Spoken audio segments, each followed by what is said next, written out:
wee. Good God. Man, that was hard to watch.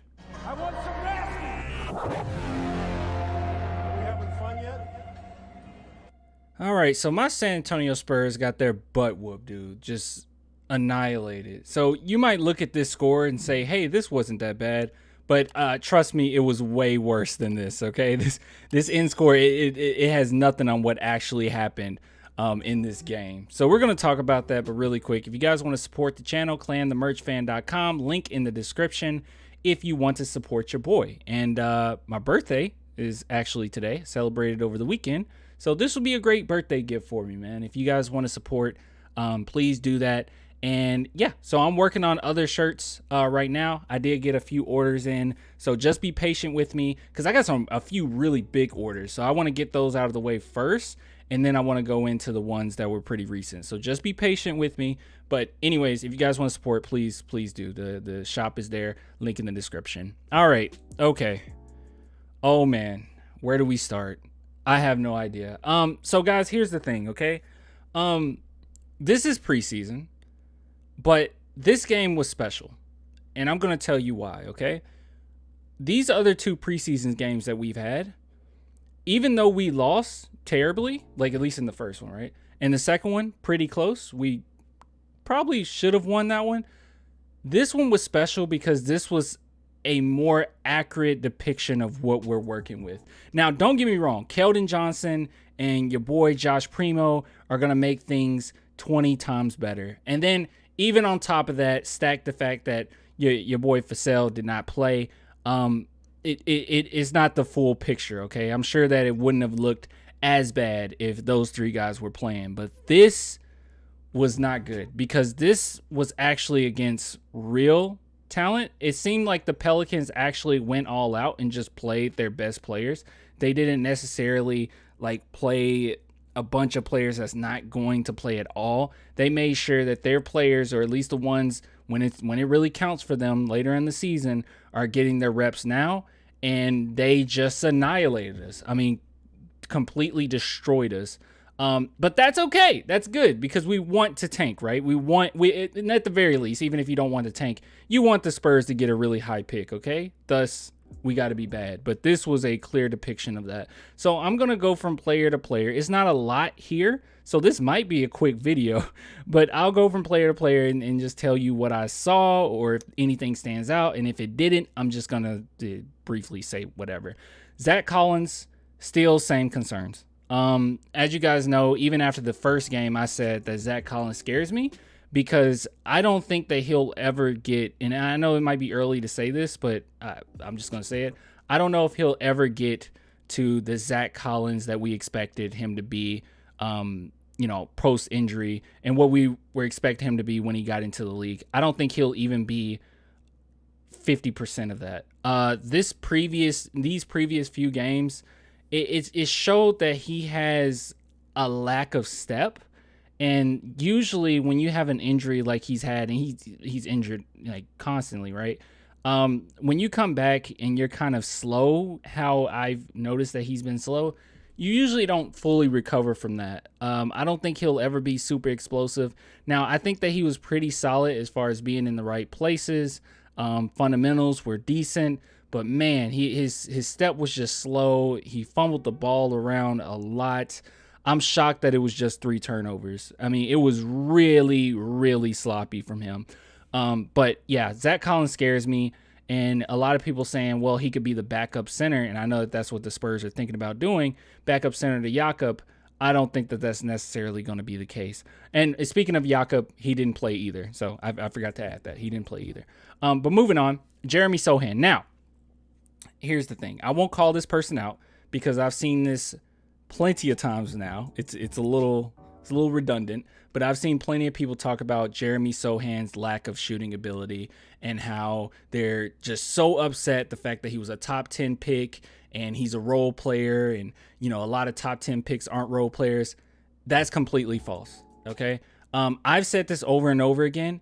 Jeremy Sohan, I think that he is legit. I think that he has a lot of versatility to him. And I think that that's the reason why the San Antonio Spurs grabbed him. You don't get too many guys at his size to be able to defend the way that he defends, his basketball IQ, to be able to rebound, find the open guy. That is pretty rare, especially at his size. Okay. And he's going to be special when we get this team intact. But man, the attacks on Jeremy Sohan is just silly. Do not buy into it. Do not get worried about Jeremy Sohan. You guys got to keep in mind, this is not only his third game in preseason. This is his third game playing in the NBA at all. Okay? At all. At Baylor, he was a sixth man. He's been in so many different situations. He's been able to adjust to his environment, and this is going to be no different. But he didn't even get to play in Summer League. So this whole idea of like hyper criticizing Jeremy Sohan, I don't think it's fair. I think it's a little ridiculous, and just wait and see. Let's let him, get his feet under him. But even in this game, I thought he made some really good cuts. I thought that he communicated well with his teammates. It's just a matter of our whole team was getting their butt whooped, and that's going to happen when you don't have a Devin Vassell or at the very least a Jakob out there to keep things intact. It was just really ugly basketball. But Jeremy Sohan individually, I felt like he did a lot of good things. Defense was still on point, pretty good defense. So yeah, but don't buy into it. Don't worry about it. A lot of guys in the top 10, if you go back and look at any draft, a ton of them are role players. Okay. This was a really deep draft, but I guarantee you most of the players are going to be role players. Typically when we're talking about superstar level, it's typically the top 3, top 5 picks, and then everyone outside of that are usually role players. And even oftentimes a top 5 player is a role player, right? So just don't buy into it. Jeremy Sohan's going to be fine, and once everything kind of get intact, we know what team we're going to be running with. Hopefully a star emerge, which you already know how I feel about that. That he'll shine even more. But right now, dude, it's his third game ever.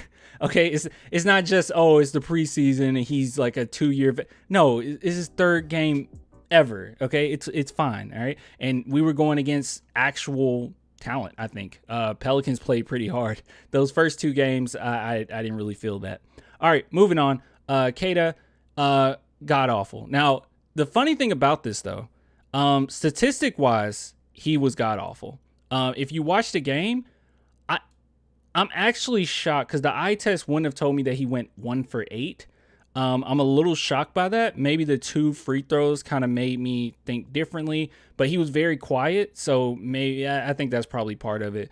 But overall, as far as how he played, especially if I'm just judging him against the entire team, because our entire team played pretty bad, I think that he's still, and I hold true to this belief, I think that he's going to be a pretty good, or at least a decent role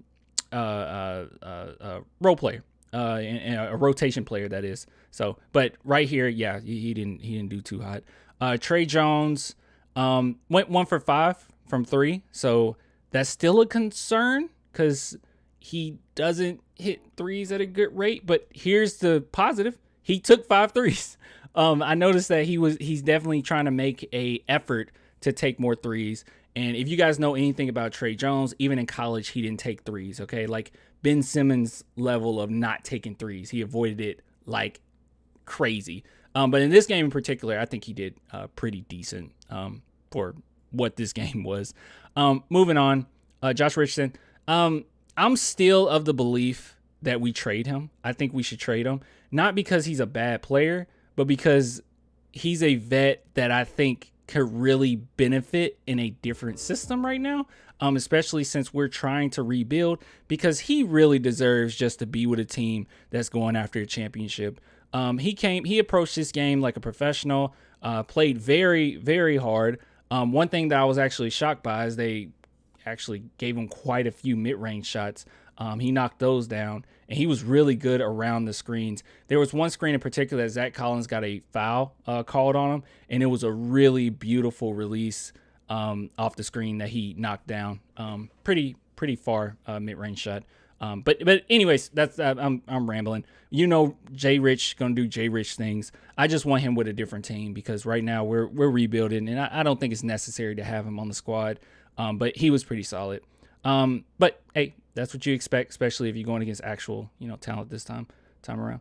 All right, moving on. Isaiah Roby. So Isaiah Roby, he showed the same thing that he's been showing, at least the eye test. Pretty versatile. I thought he played pretty good defense. It's really not much there. He had a few plays where I was like, what the heck are you doing? Where he was double teamed and he just threw the ball up. That happened one time. It was another time in which he had a wide open, I believe it was Trey Jones that was wide open, or Jay Rich, I forget. But he took the shot anyway. It's like, what are you doing? But overall, he was fine. He was fine. It was whatever. Johnson, I'll be honest with you guys, I did not catch him in the game. I didn't catch that he went 2 for 4. That is Dominic Barlow. He looked very comfortable.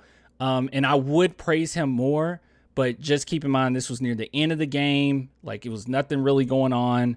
The Pelicans was not playing as hard, but Barlow was pretty decent when it was all said and done. So, but this is the one guy, and I said this over and over again, he's probably going to be the secret weapon. Like, when we talk about who's brewing in the background that could potentially come and make a difference later down the line, I think it is Don Barlow. Okay, he's legit. The fact that he went undrafted is blasphemy. All right, but moving on. McDermott did well, but once again, going against actual, NBA talent, of course he's going to do his thing. So he did good. 4 for 7 from 3. That's all you can really ask from him. But on top of that, he gave you a couple assists, gave you 3 rebounds. Not bad. Pretty good. Joe Weezy. Okay, he's starting to scare me just a little bit. Now, he has 7 minutes, but you guys can correct me if I'm wrong. I'm pretty sure the 7 minutes came in the third quarter. I'm not going to look it up because I don't think it matters that much. But listen, he's still raw. Like, he's still raw. Now, this is what everyone was talking about, okay? This is what we really care about, right? How fast is his jump shot? I will say that his jump shot has sped up slightly, okay? It is a little bit faster. That's the one thing that a lot of people worried about because he has a lot of wind up on his shots. All right, Kyle Anderson amount of wind up. Not that slow, but it's some wind up. But he did well as far as the release is concerned. It is much faster. And the ones that he even missed, it rattled in and out. So it's definitely there.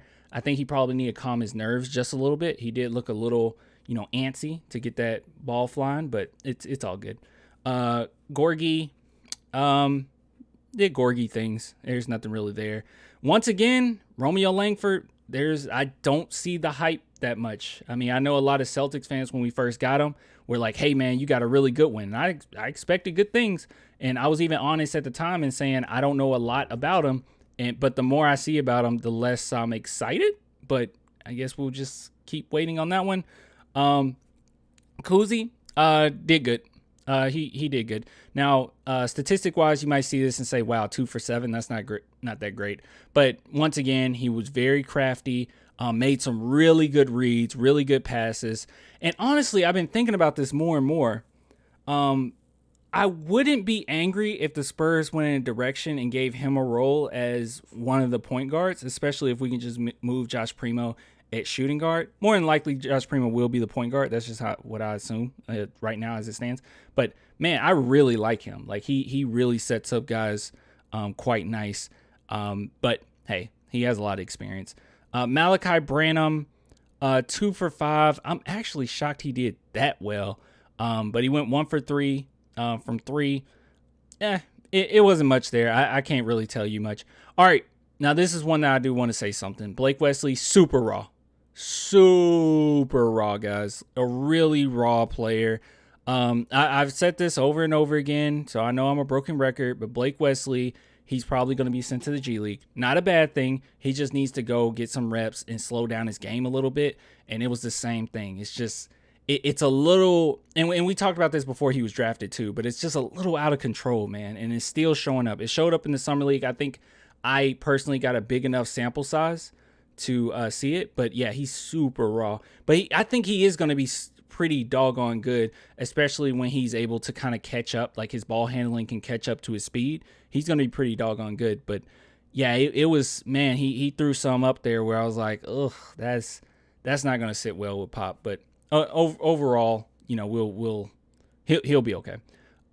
Jordan Hall, didn't see enough of him for me to even comment. Yeah. So yeah, I don't even want to comment on that. Now, the team as a whole, god awful. 36.6% field goal percentage, 26.5% 3-point percentage. But here's the thing. We didn't have Devin Vassell, don't have Primo, didn't have Keldon, don't have Jakob. This is what's going to happen. But I think that this gave us a clearer picture of the other guys rather than the ones that's going to be saving us night in and night out, right? So I don't know. But how do I feel about it? This is something that we're going to have to expect. I think once the season actually starts, we're going to expect some games that are pretty rough like this, especially when things kind of really heat up. And I think that hopefully Pop does this, start sitting some guys here and there. These are some of the guys we're going to see play. And if they're out there together, this is probably what's going to happen. Now, I know this wasn't really like a great video, okay? Because I'll be honest, there's not much I could have said about this game. My takeaways are just, this is what I expect going forward. But I don't know. It was bad. It was one of those games too where I wasn't having fun playing it. Like not playing it, but watching it. Like the other games, the first two games, I had fun watching those games because I got to see so much from the young guys like, you know, Sohan, Malachi. But with this one, the lack of talent starting and just the lack of talent throughout this game really made these players look worse, if you know what I mean. Like Sohan, like I said, IQ was definitely there, making the right calls as far as like cutting and all that good stuff. Created like really great space off ball, but it just didn't matter if you don't have the right guys out there to get the job done. And it was the same thing with Malachi. Malachi looked, even though he went 2 for 5, which isn't great, but 2 for 2 from free throw, he looked worse than he did the first two games. And it's not him personally being a worse player, you know, after a couple days. It really just came down to, this is what we're working with. If other guys or the guys that we know can play aren't really able to go into the game, this is what we're going to be dealing with. They're just too young. And Blake Wesley, I still hold my same belief. He's going to need some run in the G League. And I truly do mean that. And I think it'll be a good thing. It's going to really benefit him. But yeah, you can't do what he did. 4 personal fouls, 3 turnovers, 1 for 6. That's rough. That was a rough game to watch. But hey, it's the preseason. 'Tis what it is. The Spurs will be fine. Obviously, we're looking forward to somewhat of a tank. But yeah, right now, this was not fun. But I think while the season goes on, I get to watch like Josh Primo and Keldon. I think we'll have much more fun, even in the losses. But this was not one of those times. But anyways, sorry, rambled a lot. Not really much here, to be honest. But if you guys want to support the channel, as always, clanthemerchfan.com, link in the description, or become a patron, a YouTube member, $2 a month, and that's in the description too. All right, I love you guys, and bye.